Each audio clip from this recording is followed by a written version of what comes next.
ရှင်နိုင်လွယ်မဖွားရမင်းမင်းအဖေတို့ဘဝတနာစရာပါလေအချိန်တန်အော်လူလားမြောက်အောင်နေဘူးစကားကကြိုးစားခဲ့ရတနာစရာပါလေအမေတေးတွေဖွင့်ဆိုတိုင်းမှဖေများအတွက်အားထားမိပြီသားမိပေါ်ထားတဲ့မြတ်တာအတူတူပါပဲလေအဖေမရှိနေမှနောင်နှမရနဲ့ပြောပြရသည်လေသားတို့မိသားစုအတွက်အဖေဟာအဖေပါပဲလေ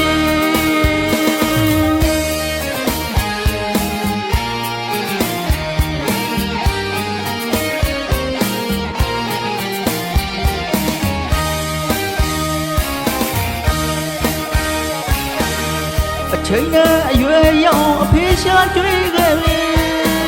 ချွေးမတိတ်တဲ့ဖေဖေပြမန်းတော့လဲသားလေးမျက်နှာတီတာရဲ့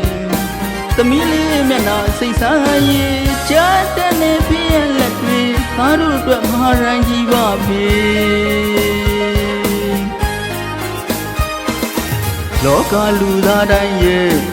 အဖေဟာအဖေပါ